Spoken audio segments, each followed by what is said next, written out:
तो सियासी दंगल का सबब भी बन सकता है। जिस तरह से वार और प्रतिवार किए जा रहे हैं दोनों तरफ से, उसके बाद कहा जा सकता है कि आगे ये चीजें और भी ज्यादा इंटरेस्टिंग होती जा रही हैं। हमारे साथ तमाम मेहमान इस वक्त जुड़ गए हैं, उनसे हम आपको रूबरू करा देते हैं। आसिफ रिजवी जी हैं हमारे साथ कांग्रेस से। आसिफ रिजवी जी, आपका बहुत बहुत स्वागत है। राकेश त्रिपाठी जी हैं बीजेपी से। राकेश त्रिपाठी जी, आपका भी बहुत बहुत स्वागत है। इसके अलावा हमारे editor in chief Amitabh Agnihotri ji हमारे साथ जुड़ गए हैं। आपका भी अमिताभ जी बहुत बहुत स्वागत करती हूँ। सबसे पहले अमिताभ अग्निहोत्री जी, हम आपके पास आएंगे। अमिताभ जी, जिस तरह से तमाम चीजों को हम देख रहे हैं, सभी दलों की तरफ से जो चुनावी दांवपेच चले जा रहे हैं, जिस तरह से मायावती पर ये आरोप लगते हैं और उसके बाद मायावती पलटवार करती है, फिर पीएम पलटवार करते हैं, आखिरकार किस तरह से आप इसको देख रहे हैं? क्या विश्लेषण करेंगे इस पर आप?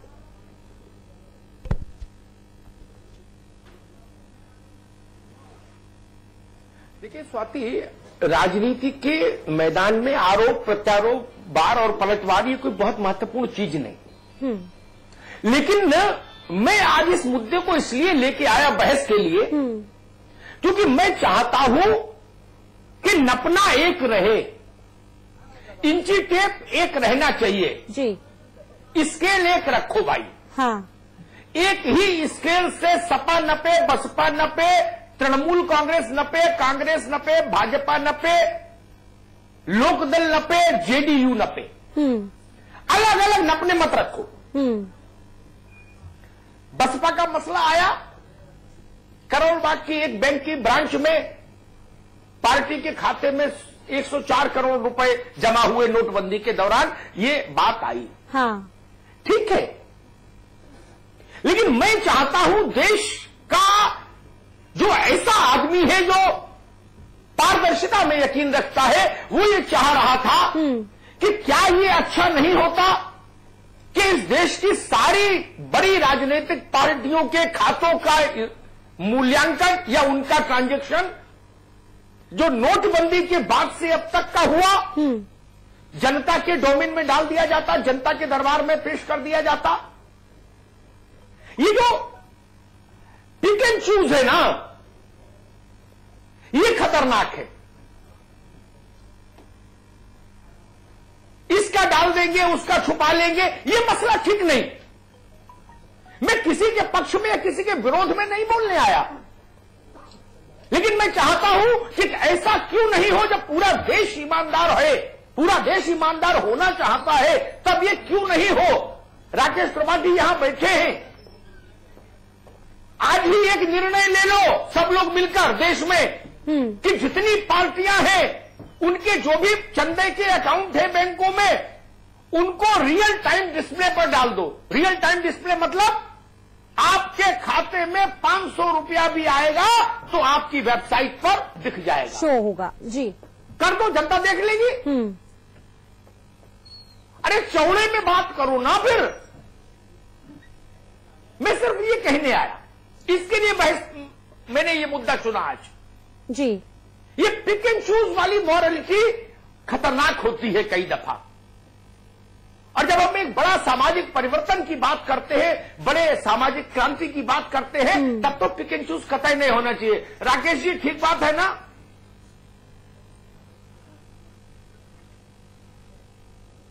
तो बिल्कुल ठीक बात है, आपकी बात से पूरी तरह से सहमत हूं।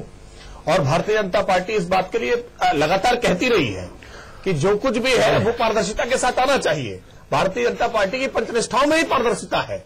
और इस नोटबंदी के बाद पहला राजनीतिक दल भारतीय जनता पार्टी है जिसने ये आग्रह किया अपने पार्टी के सभी सांसदों से कि सभी सांसद अपने अकाउंट्स का ब्यौरा पार्टी अध्यक्ष को सौंपे। ये पहला राजनीतिक दल है जिसने अपने सभी सांसदों से आग्रह किया। ना पार्टी अध्यक्ष को मत दो, ना ना ना। अरे लड़के ने अपनी कमाई का ब्यौरा बाप को दिया, इसका कोई मतलब है? अरे मोहल्ले में दो। मैं कह रहा हूं देश को दो मित्र, पार्टी अध्यक्षों को नहीं।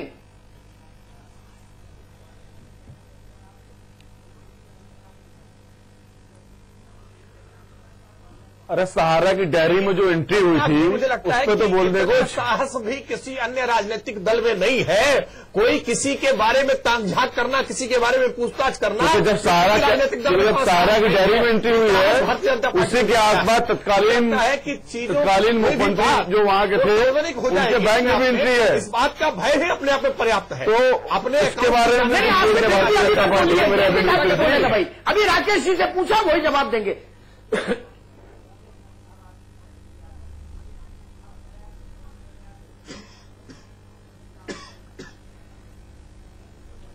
देखिए अमिताभ जी, आज 104 करोड़ रुपए जो बहुजन समाज पार्टी के खाते में जमा हुए हैं उस पर बहुजन समाज पार्टी की जिस तरह की बौखलाहट है, आप देखिए बहुजन समाज पार्टी की राजनीति को, आप तो बहुत वरिष्ठ पत्रकार हैं, बहुत लंबे समय से मायावती जी की राजनीति को देख रहे हैं।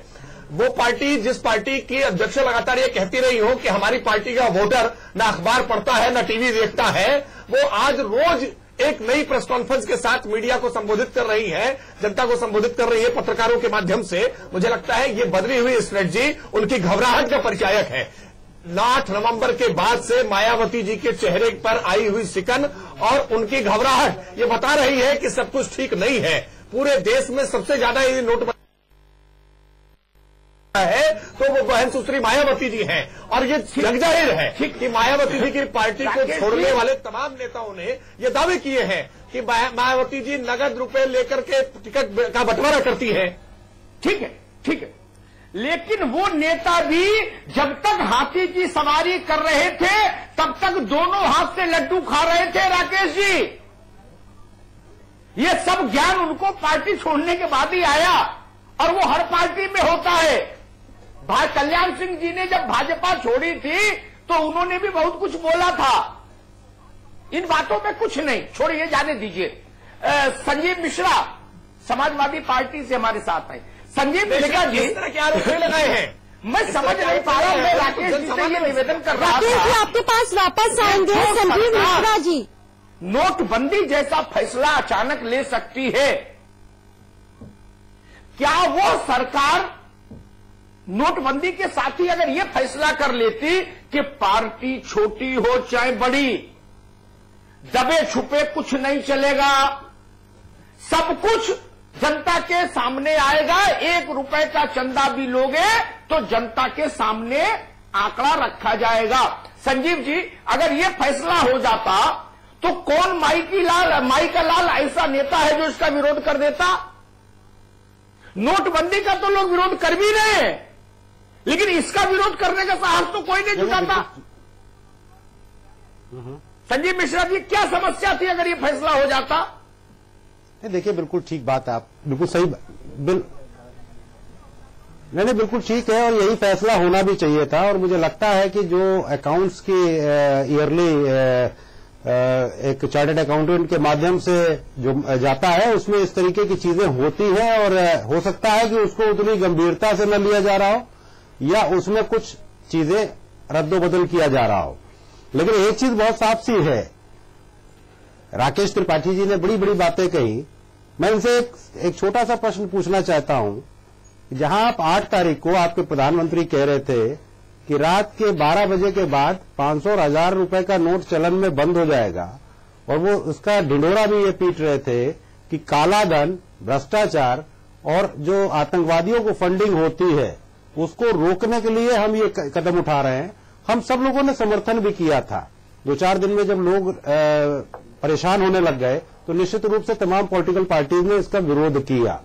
लेकिन एक बात नहीं समझ में आई, जहां 8 तारीख को प्रधानमंत्री जी बहुत बड़ी बड़ी बातें कह रहे थे कि हम काला धन और भ्रष्टाचार और आतंकवादियों को फंडिंग रोकने के लिए काम कर रहे हैं, फिर 28 तारीख को ऐसा क्या हो गया अमिताभ जी कि 28 तारीख को ये उन काले धन वालों के साथ खड़े हो गए और उन्होंने कहा कि 50% टैक्स दे दो, 25% अभी लिए जाओ और 25% संजीव भाई, आज मुद्दा थोड़ा दूसरा है। संजीव मिश्रा, आज मुद्दा थोड़ा दूसरा है। आज मुद्दा ये है कि क्या हम लोग पिक एंड चूज करेंगे? आज मुद्दा दूसरा है। आज मुद्दा है कि क्या सरकारी एजेंसियों के पास नपने होंगे अलग अलग, हर पार्टी को नापने के लिए अलग नपना। आज मुद्दा ये है संजीव।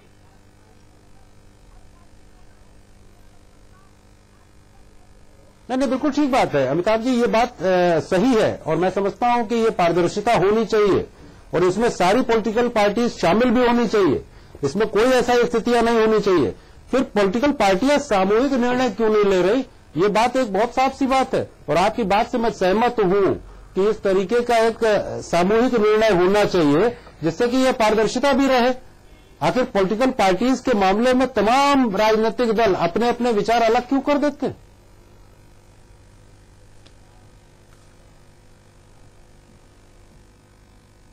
आसिफ रिजवी, एक सवाल मेरे जहन में आया बहुत लेमेन की तरह से।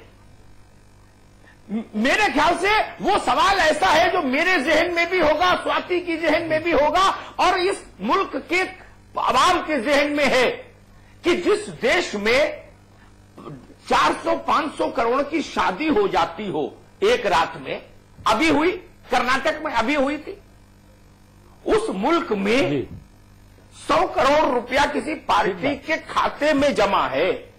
अब जो पैसा खाते में जमा है वो पैसा ना तो कोई छुपा सकता, ना उसमें घटा बढ़ा सकता, वो तो सब कागज पत्थर पे आ गया। तब फिर ये माहौल बनाने की कोशिश क्यों, ये पिक एंड चूज क्यों भाई जी? क्या सरकार ने ये साबित कर दिया है जांच एजेंसी ने कि ये पैसा बेईमानी का है? मायावती कह रही है ये जो आज की तारीख में इनकम टैक्स के लॉज हैं, कानून है, उनके मुताबिक है ये पैसा। आसिफ रिजवी,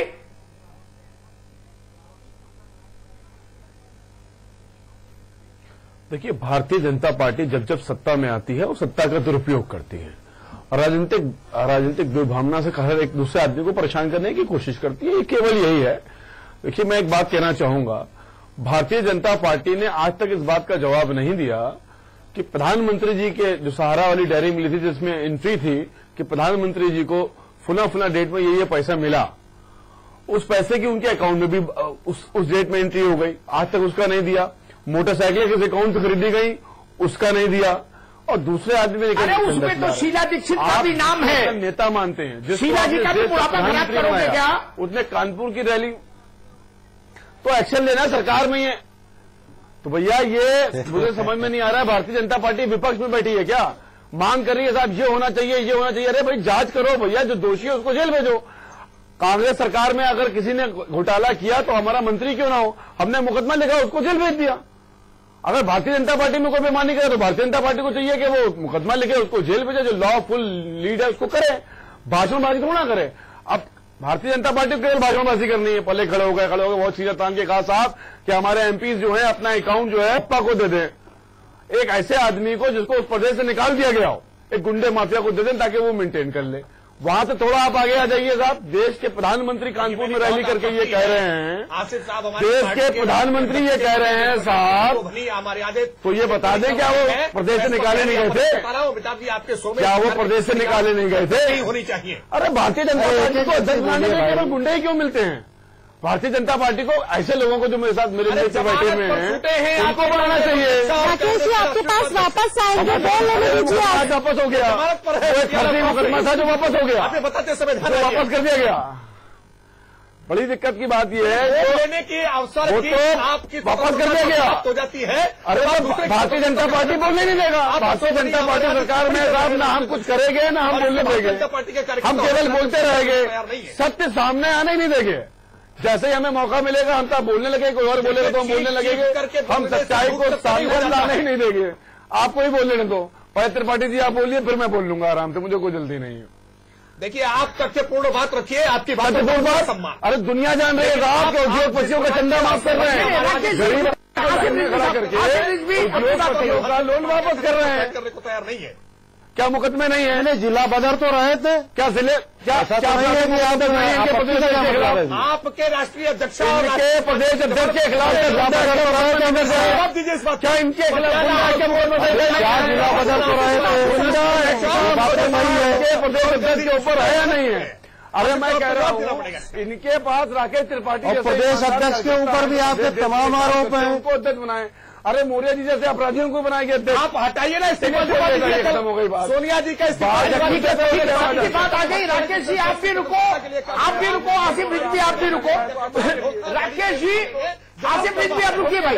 राकेश त्रिपाठी जी, एक सवाल मेरे जहन में है, ये आरोप प्रत्यारोप की राजनीति बंद करिए। मेरे पास जो सवाल है वो भारत के जनमन का प्रश्न है। हिंदुस्तान भर में आम आदमी ये जानना चाहता है कि हमने अपने 10,000 5,000 रुपए पुराने कहां बैंक में जमा कराए, वो तो सब सरकार के पास रिकॉर्ड चला गया। ठीक, अच्छी बात, जाना भी चाहिए।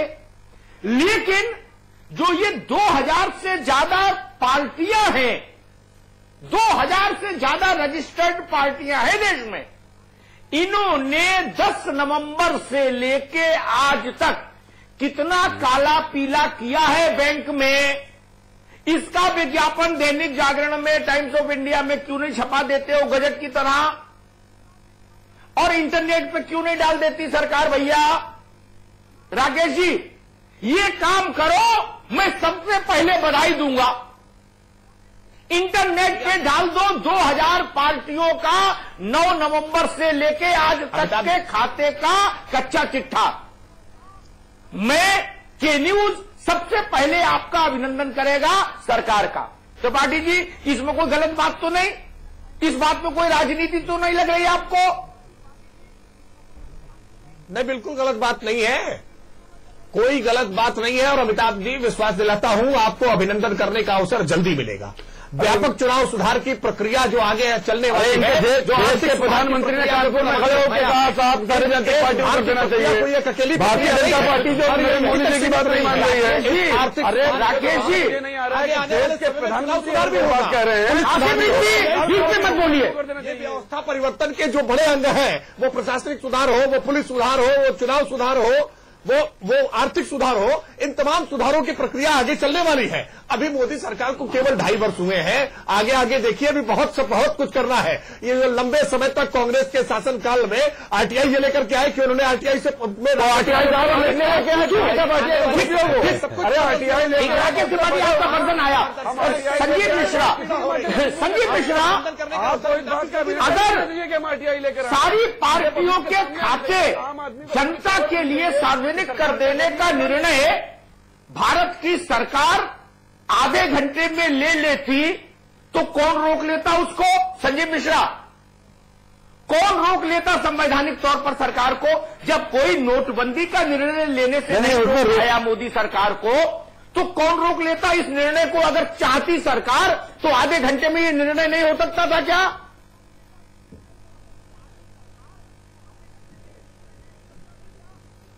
अमिताभ जी, सरकार के पास ईमानदारी शब्द होता तो निश्चित रूप से जो आप कह रहे हो वही होता। और फिर मेरी भी आपत्ति है, आप 9 नवंबर क्यों कह रहे हो, जब सारे राजनीतिक दल कह रहे हैं कि 8 नवंबर से पहले एक दल ऐसा था जिसने तमाम जगहों पे पैसे जमा किए, तो 9 नवंबर से आप न कहें। मुझे तो लगता है कि सारे राजनीतिक दलों के आप अगर 1 अप्रैल से और अभी तक का अगर हिसाब किताब लें तो ज्यादा बेहतर रहेगा। 2-3 महीने पहले तक का ले लें, तमाम जगहों पर जमीनें खरीदी गई। 1 अक्टूबर से 1 अक्टूबर से रख लिया जाए, चिट्ठा जनता के लिए सार्वजनिक कर दो। एक राजनीतिक दल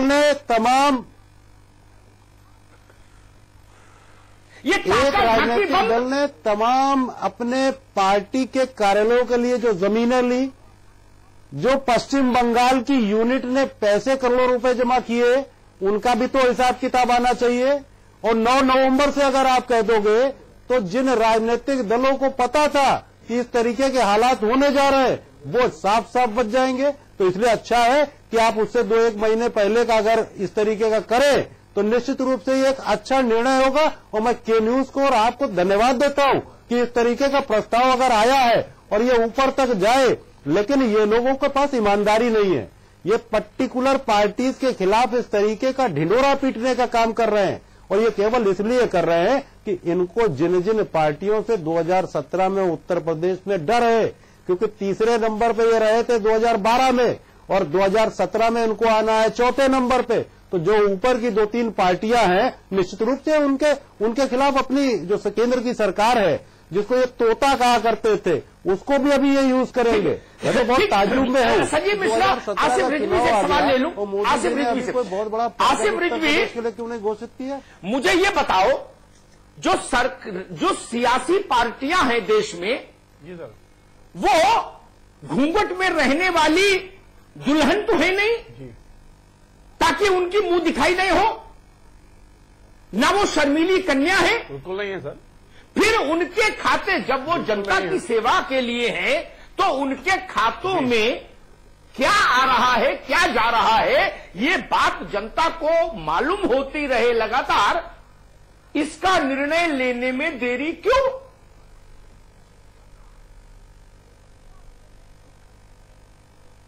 नहीं, ये बहुत अच्छी पहल है जो आपके माध्यम से उठाई गई है, आपके चैनल के माध्यम से उठाई गई है, के न्यूज के माध्यम से उठाई गई है। मैं कहता हूं बिल्कुल ऐसा होना चाहिए, बिल्कुल होना चाहिए। और कम से कम उस राजनीतिक पार्टी को तो फौरन कर देना चाहिए जो राजनीतिक पार्टी अपने आप को सबसे ज्यादा ईमानदार होने का। अरे यार, कहते सब यही हो, राकेश जी भी कह रहे हैं, आप भी कह रहे हो, संजीव भी कह रहे हैं, क्या मुझे करना है तो लाओ कागज में लिख दूं? अरे भाई, हर आदमी भारतीय जनता पार्टी के, अरे करेगा क्या? भारतीय जनता पार्टी के तो प्रधानमंत्री करेगा ये। अरे मैं अगर वही करेंगे ना, खरीदूंगा। नहीं, मैं तो कह रहा हूं जो जो हुकूमत में, मैं उनसे कह रहा हूं, क्योंकि जो कोई हुकूमत में है वो देश के प्रधानमंत्री होने बात कह रहे हैं, ऐसा होना भी चाहिए। तो वो सबसे पहले अपनी पार्टी का करें और उसका नियम बना दें, सबका करें। अरे कौन उनको रोक लेगा?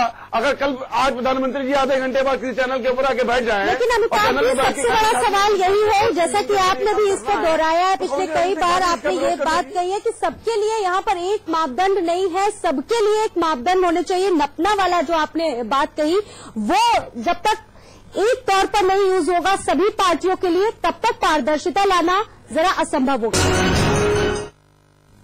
और बात हो रही है वार और पलटवार की, हम बात कर रहे हैं आज के मुद्दे में, क्योंकि जिस तरह से नोटबंदी के बाद बीएसपी के जो बैंक खाते में जो 104 करोड़ रुपए दिए गए, उसके बाद जो जुबानी वार का सिलसिला है वो लगातार देखने को मिल रहा है। और लगातार ये तमाम चीजें भी हम देख रहे हैं, उधर से वार हो रहा है, उधर से पलटवार हो रहे हैं। तमाम खास मेहमान हमारे साथ मौजूद हैं, संजीव मिश्रा जी मौजूद हैं, आसिफ रिजवी जी मौजूद हैं, राकेश त्रिपाठी जी मौजूद हैं और अमिताभ अग्निहोत्री जी मौजूद हैं।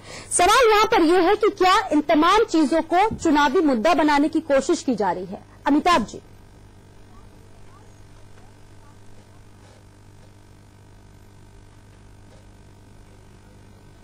स्वाति, एक बहुत मौजूद सवाल मेरे जहन में अभी अभी आया, ब्रेक पे जब हम लोग गए तब। मैं उस सवाल पर संजीव, राकेश जी और आसिफ रिजवी तीनों से एक प्रतिक्रिया लूंगा, छोटी छोटी। दिल पे हाथ रख के बताना, जब पुराने नोट बंद हो गए तो हिंदुस्तान में कोई ऐसी पार्टी नहीं होगी, बड़ी छोटी, जिसके संदूक में पुराने नोट नहीं रहे हो। और अगर किसी पार्टी ने बैंक में वो पैसा नहीं जमा कराया, तब तो और ज्यादा घपला है। जिसने बैंक में जमा करा दिया उसका घपला कम, लेकिन जिसने बैंक में नहीं जमा कराया उसने फिर अपना पुराना नोट कहां खपाया? ये सवाल देश में उठ रहा है। संजीव मिश्रा जी, दो ही रास्ते थे, या तो नंबर 2 की गली से रुपया खपाओ, 100 के 70 लो, सोना खरीदो, ठीक, ये जमीन खरीदो जैसा कुछ लोगों ने किया पार्टियों ने, या बैंक में जमा करो, वो कानूनी रास्ता था। क्या देश में कोई ऐसी, संजीव मिश्रा, क्या देश में कोई ऐसी पार्टी हो सकती है जिसके पास पुराना नोट नहीं आया हो चंदे में, और आया तो कहां गया? संजीव मिश्रा।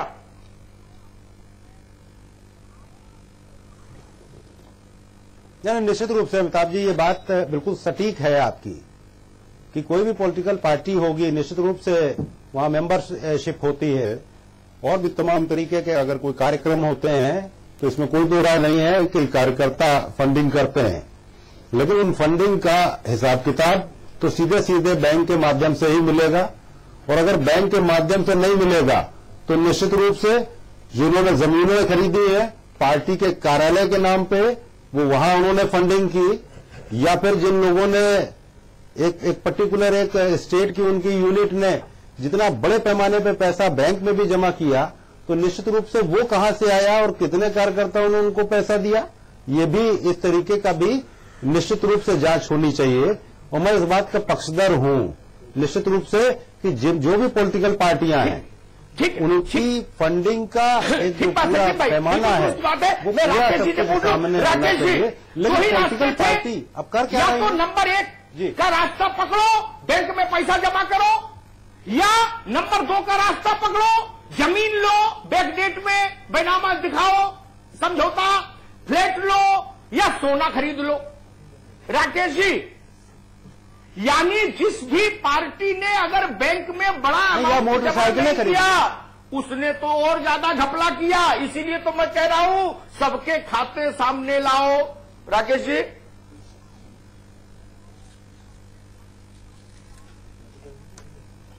देखिए अमिताभ जी, एक बात बहुत स्पष्ट कर दूं मैं कि बैंक में पैसा जमा कर देना कोई अपराध तो हम कह नहीं रहे हैं। मायावती जी की पार्टी में 104 करोड़ रुपए जमा हुए हैं और ये जमा करके उन्होंने अपराध कर दिया है, ऐसा भारतीय जनता पार्टी ने तो कहा नहीं। लेकिन मायावती जी की इस बात पर जितनी घबराहट दिखी है, इससे ये स्पष्ट हो रहा है कि कहीं ना कहीं कुछ न कुछ गड़बड़ जरूर है। अगर सब कुछ पाक साफ है तो मायावती जी क्यों घबरा रही है? अगर उस पैसे का इनके पास हिसाब किताब है कि 104 करोड़ रुपए कहां से आए हैं और इन्होंने पूरा हिसाब किताब मेंटेन किया है, तो बिल्कुल घबराने की जरूरत नहीं है।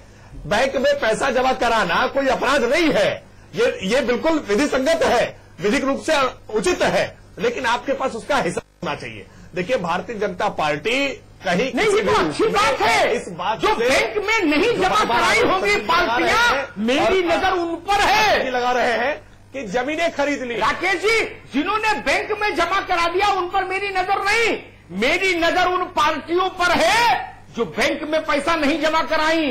वो पैसा कहां ले गई ये पता करना है।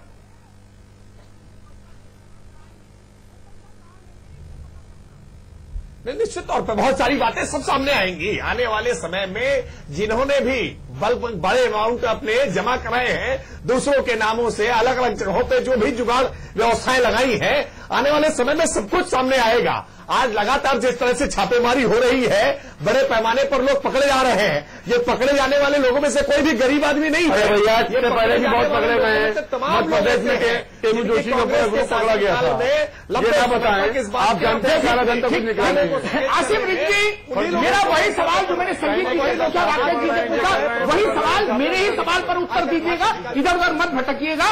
मेरा सवाल, नोटबंदी के बाद पार्टियों को बैंक के अलावा और कहीं क्यों जाना चाहिए? बैंक ही कानून सम्मत रास्ता है कि नहीं? सारा पुराना नोट बैंक में ही जमा कराए पार्टियां, इसमें क्या दिक्कत है? बिल्कुल आप सही कह रहे हैं, कोई दिक्कत नहीं है। लेकिन कुछ पॉलिटिकल पार्टियों ने मोटरसाइकिलें खरीद ली हैं, जमीनें खरीद ली हैं और कुछ लोगों ने कारें भी खरीद ली हैं। कारों को बगैर अपने नेताओं की फोटो लगा लगा के उसको चला रहे हैं। बड़ी सिंपल सी बात यह, मुझे लगता है कि देश की सरकार को नोटबंदी के बाद जब देश के प्रत्येक व्यक्ति को जो है अपना अकाउंट क्लियर करना पड़ रहा है, अपना पैसा डालना पड़ रहा है, तो देश के प्रधानमंत्री को एक बार फिर प्रेस कॉन्फ्रेंस करके ये कहना चाहिए कि 2 साल का ऑडिट जो सारी पॉलिटिकल पार्टीज ने किया है उसको सार्वजनिक करो, उसको सार्वजनिक करो। ये नियम बनना चाहिए।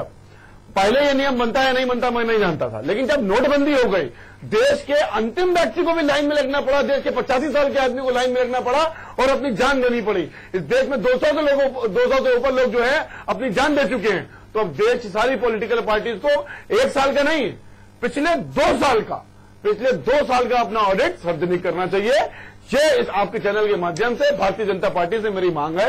और मैं बता दूं, भारतीय जनता पार्टी ऐसा नहीं करने जा रही है, ऐसा करने नहीं जा रही है, क्योंकि साहब इन्हें तो केवल उद्योगपतियों का चंदा माफ करना था, उद्योगपतियों का जो लोन था वो माफ करना था, वो सो इन्होंने कर लिया, उसके लिए पूरी नोटबंदी थी। देखिए, मुझे लगता है कि आधारहीन चंदा का चंदा नहीं माफ किया आप बता दें इसको। राकेश त्रिपाठी जी, बीएसपी ने तो आप पर ये भी आरोप लगाया है कि सरकारी मशीनरी का दुरुपयोग हो रहा है। ईडी ने जिस तरह से कल बसपा के बैंक अकाउंट का डिटेल मीडिया को दिया, ईडी ने अभी तक किसी दूसरी पार्टी के अकाउंट का डिटेल इस तरह से मीडिया को क्यों नहीं दिया? राकेश जी,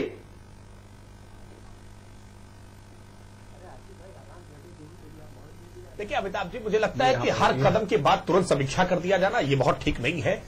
धीरे धीरे कदम उठाए जा रहे हैं, सारी चीजें सामने आ रही हैं। लाइनों में लगे, मीडिया ने रिपोर्ट किया, लोग लाइनों में लगे हुए हैं। उसके बाद मीडिया ने यह भी रिपोर्ट किया कि लोगों के यहां छापे पड़ रहे हैं, बड़े पैमाने पर लोग पकड़े जा रहे हैं। अभी यह रिपोर्ट किया है कि बहुजन समाज पार्टी के पास तब 104 करोड़ पकड़े गए हैं। आने दीजिए, समय आगे आने वाले समय में और भी रिपोर्ट से आएंगी सामने। बड़ी खुशूसी से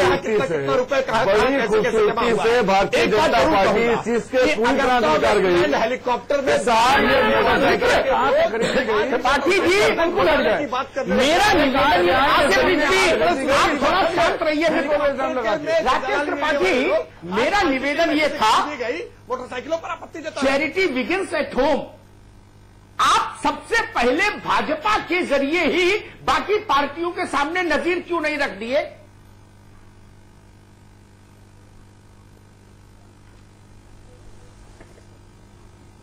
भारतीय जनता पार्टी ने स्पष्ट किया है। भारतीय जनता पार्टी तो छोड़िए, पार्टी के सांसदों तक को हमने कहा कि भारतीय जनता पार्टी के सभी सांसद, सभी जनप्रतिनिधि अपने अपने खातों में जमा होने वाली राशि जो भी है उसका पूरा ब्यौरा, मैं जो कह रहा हूं उसका उत्तर दो मालिक। राष्ट्रीय अध्यक्ष मतलब क्या है? चोरी बेमानी हो कोई मदद करते हैं कैसे? मेरा बेटा मुझे अपना खाता दिखाए, इसका क्या मतलब? ना ना ना ना ना ना, मैंने निवेदन आपसे प्रश्न ये किया मित्र कि भारतीय जनता पार्टी अपना खाता, मेरा बेटा मुझे अपना खाता दिखाने का फायदा है, क्यों नहीं रख रही? गलतियां करिए तो हम ठीक कर लेंगे।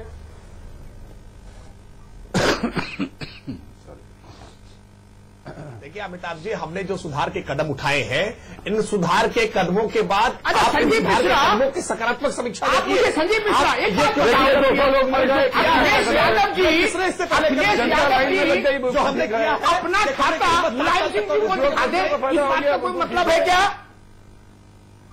संजीव मिश्रा, देखिए भारतीय जनता पार्टी मुलायम सिंह जी से जटवा ले, इस बात का कोई मतलब है क्या? ये पिता पुत्र की पार्टी नहीं है। राकेश जी ज्यादा विचलित हो रहे हैं। राकेश जी थोड़ा शांत रहिए तो बात पूरी आएगी। हाँ अमिताभ जी क्या कह रहे हैं?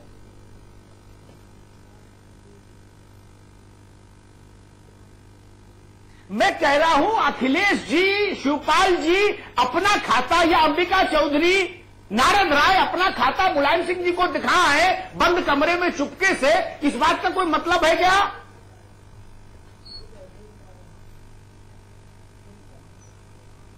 अमिताभ जी यही बात मैं भी कह रहा हूं कि राकेश त्रिपाठी कह रहे हैं कि हमारी पार्टी ने सबसे पहले कदम उठाया, सांसदों से कहा कि उनको राष्ट्रीय अध्यक्ष जी को अपना खाता दें। अगर राष्ट्रीय अध्यक्ष जी ने वही सांसदों के जो उत्तर प्रदेश में भी 71 और 2 73 हैं और उनके उत्तर देश में जितने भी सांसद हैं, अगर उन्हीं का ब्यौरा सार्वजनिक कर दिया होता तो ये बड़ा अच्छा पारदर्शिता होती। लेकिन समस्या यहीं पे है, अगर आपकी दाल में काला है तो आप ये करोगे क्यों? आपकी सोच सकारात्मक नहीं, आपकी दाल में काला, और आप कतई ये नहीं चाहते कि आपके सांसदों का सारा ब्यौरा सार्वजनिक किया जाए, तो आप तो राष्ट्रीय अध्यक्ष को ही दोगे। और राष्ट्रीय अध्यक्ष को देने का कोई मतलब नहीं होता। राष्ट्रीय अध्यक्ष क्या वित्त मंत्री थोड़े ना, राष्ट्रीय अध्यक्ष कोई चार्टर्ड अकाउंटेंट तो है नहीं आपके, जो हाँ आपके सारे ब्यौरों को देख लेंगे। तो अमित शाह जी तो पहले ही जिला बदर जो कह रहे थे, हमारे कांग्रेस के प्रवक्ता, निश्चित रूप से वो जिला बदर रहे।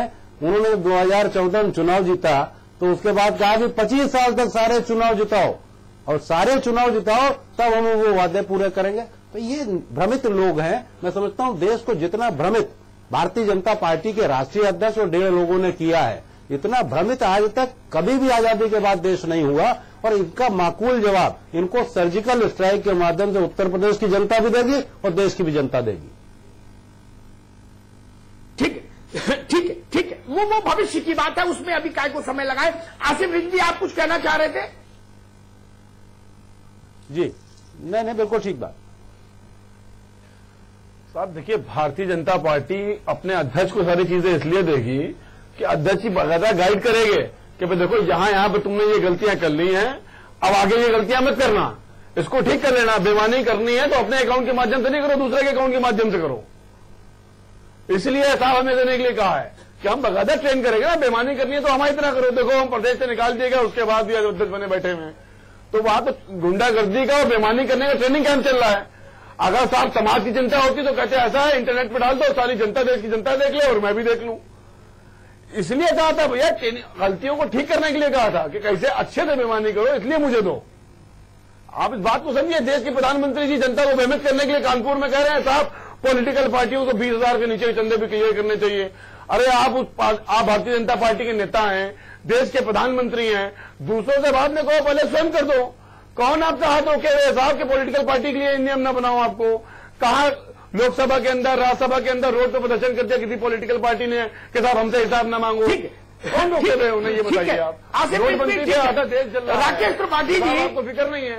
250 लोग मर गए, दीनदयाल जी कहा करते थे हो गए भाई कि दूसरों को उदाहरण बताने से पहले, दूसरे क्या करें ये बताने से पहले खुद अपने आचरण से उदाहरण प्रस्तुत करना चाहिए। ये दीनदयाल जी कहा करते थे। क्या हुकूमत हिंदुस्तान के लिए ये ज्यादा बेहतर नहीं होता कि एक रात ये निर्णय आ जाता, अधिसूचित हो जाता कि रात 12 बजे के बाद से सारी पॉलिटिकल पार्टियों की फंडिंग ऑनलाइन होगी? इसमें कौन रोक रहा है, कौन हाथ पकड़ रहा है, कहां विरोध है? राकेश भाई,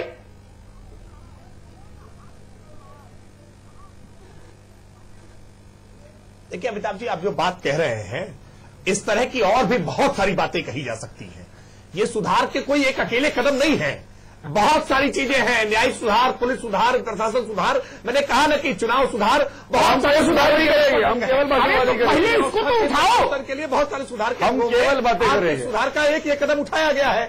ना क्यों नहीं उठा लिया? वो नोटबंदी भी अकेले फैसला, अकेला कदम नहीं था, लेकिन आपने उठा ही दिया ना। जिस साहसिक कदम को उठाया है, उस साहसिक कदम को अपने आप में सराहना की जानी चाहिए। मैं इसलिए कह रहा हूं, अभी और भी कई कदम उठाने वाले हैं। इस देश की आवाम देखेगी कि बड़ी अच्छी बात है साहब के लिए, जब आपको कोई आर्थिक सुधार के लिए हम कहें तो आप बता दें कि ये बहाना वो बहाना, ऐसे ही कदम उठाएंगे। देखिए, इस नोटबंदी के फैसले की जद में रामलला माएंगे और मंदिर वही बढ़ाएंगे।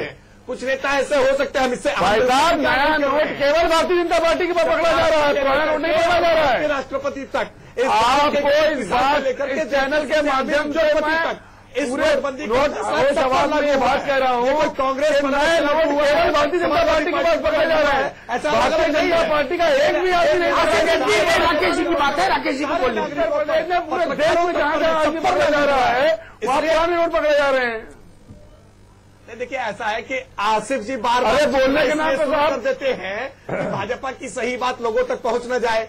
जिन्होंने नेशनल हेराल्ड के मामले में जालसाजी कर, अरे अब तो मुकदमा खत्म हो गया, न्यायालय ने छोड़ दिया उसको। आप समझ लीजिए, अब जो सहारा की डायरी में एंट्री थी, किस देश के प्रधानमंत्री ने पैसा लिया, पहले उस चोरी के बारे में बताओ भाई। आप आसिफ रिजवी जी मोदी जी ने कह दिया पैसा लिया था, सच को झुटला। इसका मतलब यह है कि मोदी जी पैसा रहे तो ठीक है, मोदी जी अगर चुनाव में चंदा करोड़ करें तो ठीक है, हम चोरी करें तो ठीक है। न्यायालय चराग के मामले में आज कोर्ट ने जनता के सामने छोड़ दिया, लेकिन अपना बताओ भी आपको सत्ता से बाहर निकाल कर किया है। और आपको इसी देश की जनता ने हमें सवाल पूछने में खड़ा किया, तभी सवाल पूछ रहे हैं। नोटबंदी की, अरे जब भारतीय जनता पार्टी के 2 MP हुआ करते थे तब हम कहते थे खड़े। राकेश त्रिपाठी जी को बोल लेने दीजिए। 1,000 के नोट। आसिफ जी, राजीव जी को बोल लेने दीजिए, राकेश जी को। अच्छा, विजय माल्या से कितनी बड़ी डील हुई वही बता दो भाई। पूरी डिबेट में लगातार भारतीय जनता पार्टी का पक्ष रखते ही कांग्रेस और समाजवादी पार्टी के पेट में दर्द शुरू हो जाता है। कहीं जनता के बीच में भ्रमित आप हैं, परेशान आप हैं, हैरान आप हैं। में भी यही किया है। क्या मतलब आपको पूछा गया, उसका जवाब दीजिए। आप नेशनल हेराल्ड में पहुंच रहे हैं, अभी नेशनल अरेंज का क्या मामला है? आप मुद्दा ही बात करिए। अमिताभ जी ने जो प्रश्न किया उसका जवाब दीजिए। बदले में सवाल पूछ रहे हैं, इधर उधर बात करने का क्या मतलब? 4 सवाल पूछे थे। अरे इनको जवाब देना है, इनसे कहिए जवाब दें। ठीक है, हम कुछ नहीं बोलेंगे, जवाब देना। साहब ये नियम क्यों नहीं बना रहे? जवाब दें। कारण ये हिले हुए हैं। नोटबंदी के नाम के ऊपर 200 लोगों की हत्या कर दी भारतीय जनता पार्टी ने, और सवाल पूछा जा रहा है कि साहब ये नियम क्यों नहीं बनाया, तो जवाब नहीं दे रहे। संजीव मिश्रा भी कुछ कह रहे ढाई पौने 3 साल में आपकी मोदी सरकार बिल्कुल फ्लॉप साबित हुई। थोड़ा शांत भी रहो, पानी पियो भाई। संजीव मिश्रा कुछ कहना चाह रहे थे आप? मोदी जी के अकाउंट में क्यों आया उसका जवाब दे दो। मोदी जी पैसा लेंगे, ठीक है। नहीं, देखिए अमिताभ जी, बहुत साफ सी बात है। 2.5 पौने 3 साल की मोदी सरकार हर मोर्चे पर फ्लॉप साबित हुई है। नोटबंदी इसीलिए यूज किया गया और नोटबंदी में पूरे देश को भ्रमित कर दिया गया। आज महंगाई की कोई चर्चा नहीं हो रही, आज भ्रष्टाचार की कोई चर्चा नहीं हो रही। जो विदेशों से काला धन लाना था, 94% जो काला धन था वो विदेशों में था, और 6% के लिए मोदी सरकार ने ऐसे हाय तौबा मचा दिया पूरे देश में और पूरे देश की जनता को भ्रमित करने का काम किया।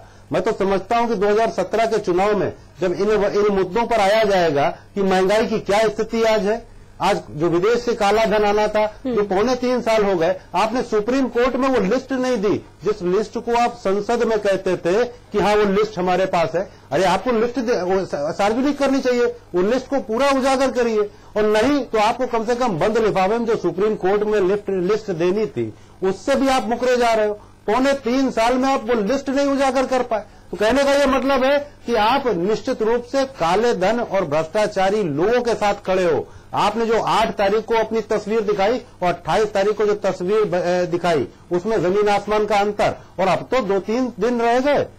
अमिताभ जी, जो 2-3 दिन रह गए, मुझे लगता है कि उसके बाद न कोई लाइन होगी, न 500 और 2000 के नोटों की कोई कमी होगी, न छोटे नोटों की कमी होगी। जो कमिटमेंट किया था, तो कहने का ये मतलब है कि नए साल में पहले दिन अगर लाइन लग गई तो निश्चित रूप से जनता को माफ नहीं करेगी। की बात कोई नहीं करता है। अमिताभ अग्निहोत्री जी बिल्कुल वही बात संपादकीय की पड़ी। प्रधानमंत्री ने जो मोहलत मांगी थी उसमें 2-3 दिन बचे। 2 दिन बचे जी, इसके बाद सिर्फ 2 दिन बचे अमिताभ जी डेडलाइन के।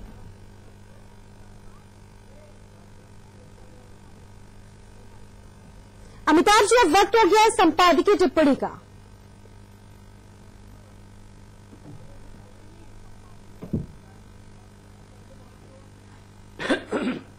देखिए, इस पूरी बहस के दौरान जो कुछ चीजें बड़ी साफ निकल कर आई, उनमें सबसे प्रमुख बात यह कि नपना एक होना चाहिए सरकारों का, जांच एजेंसियों का नपना एक होना चाहिए। कई नपनों से बात नहीं चलेगी, विश्वसनीयता खंडित होती है, फिर सरकार की जांच एजेंसियों की विश्वसनीयता खंडित होती है। और जब चुनाव हो उस वक्त जांच एजेंसियों के कदमों की कई ढंग से व्याख्या होती है। केवल एक ही पार्टी का खाता क्यों? बिल्कुल, भाजपा का, सपा का, तृणमूल का, जेडीयू का, कांग्रेस का, जेडीएस का, सबके खाते क्यों नहीं?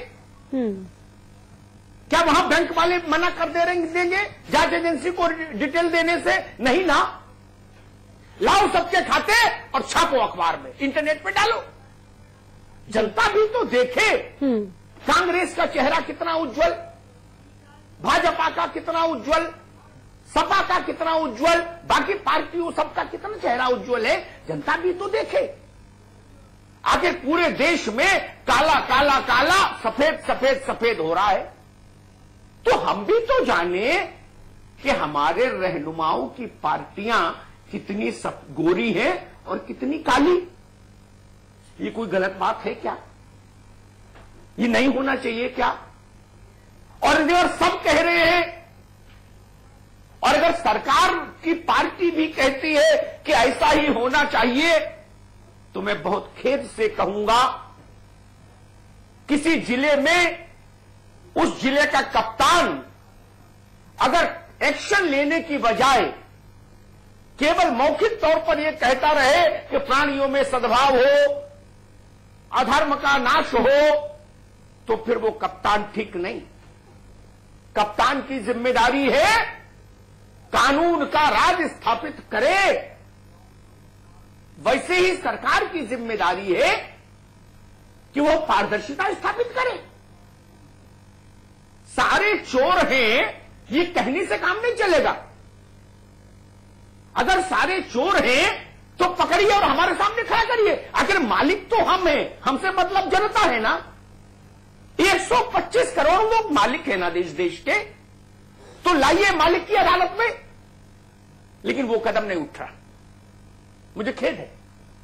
और दूसरी बात जो महत्वपूर्ण वो ये, आज की तारीख में 8:50 रात के इस वक्त हिंदुस्तान में जो कानून लागू है, उस कानून के, राकेश जी ध्यान से सुन लें, उस कानून के तहत कोई भी पॉलिटिकल पार्टी कितना भी पैसा बैंक में जमा करे, छोटे नोट करे, बड़े नोट करे, पुराने करे, नए करे, कोई कानून रोक टोक नहीं लगाता। एक और आज जो कानून लागू है, कल बदल जाए अलग बात, आज जो लागू है राकेश भाई, वो कानून इतना रास्ता देता है हर पार्टी को, आप 1000 करोड़ रुपया जमा करा दो अपने खाते में, आपको सिर्फ इतना दिखाना है कि ये 20,000 से कम वाले चंदे में आया।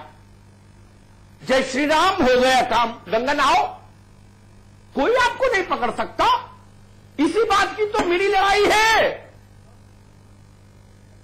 ननकू का 2 रुपया भी आप चाहते हो कि उसके 2 रुपए की कमाई पर भी इनकम टैक्स का कमिश्नर की मोहर लगे, और पार्टियों के हजारों करोड़ की किसी को हवा भी ना लगे। जो सड़क पर मूंगफली बेच रहा है वो स्वाइप मशीन से मूंगफली बेचे, ताकि आपके पास रिकॉर्ड रहे कि जुम्मन ने आज 100 रुपए की मूंगफली बेची, उसमें 5 रुपए की मूंगफली उमेश ले गए, 2 रुपए की मूंगफली स्वाति ले गई। आप तो ये भी जानना चाहते हो मित्र, लेकिन आप ये नहीं बताना चाहते इस मुल्क को कि आपको ये चंदा किसने दिया। और एक बात कह बताई जाता हूं देश को, भारत सरकार का आंकड़ा है, पिछले 4 या 5 साल में कांग्रेस और भाजपा ने 5,000 करोड़ से ज्यादा का चंदा, कितने का? 5,000 करोड़ से ज्यादा का चंदा ये कह के दिखाया है, contribution donation from undisclosed sources, यानी खुलासा न किए जाने वाले स्रोतों से ये पैसा आया। मैं लिख के दे दूं, मान लोगे भैया? मैं लिख के दे दूं, इनकम टैक्स वाला मान लेगा कि ये 10,000 रुपया अनडिस्क्लोज सोर्सेज से आए? मेरी तो गर्दन में रस्सी डाल दोगे, कहोगे अनडिस्क्लोज सोर्स क्या होता है? और पार्टियां मलाई चापे हुए हैं, अब फिर पिक एंड चूज होता है। ये ठीक नहीं, ये रास्ता ठीक नहीं लोकतंत्र के लिए। जो जितने भी छिद्र हैं व्यवस्था में, उनको क्यों नहीं भरते हैं? और मैं तो हमेशा इस पक्ष में रहा, सबसे अच्छा तरीका शासन का अधिकतम पारदर्शिता। आप सड़क पर कंधा बेचने वाले गरीब को पारदर्शी बनाना चाहते हैं, स्वागत है, लेकिन बहुत आहत दिल से कहूंगा, अच्छा होता अगर उससे पहले शासक वर्ग और प्रभु वर्ग पारदर्शी हो जाता। पहले राज दरबार को पारदर्शी होना चाहिए। तुलसी ने कहा कि पर उपदेश कुशल बहु तेरे, जो आचरही सो नर न घनेरे। पूरे देश को उपदेश देना सरल है मित्र, लेकिन आप तो 2000 पार्टी हो छोटी बड़ी मिला के, उसमें भी मेरे ख्याल से 1500 तो डमी है। 200-400 पार्टियां आप अपना खाता नहीं डाल पाए इंटरनेट पर मिलके, और आप 125 करोड़ लोगों को कहते हो कि एक एक पाई इंटरनेट पे लाके छोड़ूंगा तुम्हारी। अच्छी बात है, आप कर सकते हैं, सत्ता है, करिए, लेकिन इतना ध्यान रखिए, जनता ये अपेक्षा करती है कि जो राजनीतिक दल हैं उनमें भी पारदर्शिता आनी चाहिए। पैसा आ कहां से रहा है, पैसा जा कहां रहा है, ये जनता को पता होना चाहिए। बहुत बहुत धन्यवाद। बिल्कुल, सभी के लिए एक तराजू हो, सभी के लिए एक मापदंड हो, और पारदर्शिता कैसे बढ़ती जाए, पारदर्शी इस प्रक्रिया को बनाया जाना चाहिए, ये बहुत जरूरी है। बहुत बहुत शुक्रिया सभी मेहमानों का। संजीव मिश्रा जी आपका, आसिफ रिजवी जी आपका, राकेश त्रिपाठी जी आपका भी, और अमिताभ अग्निहोत्री जी आपका भी हमारे साथ इस चर्चा में हिस्सा लेने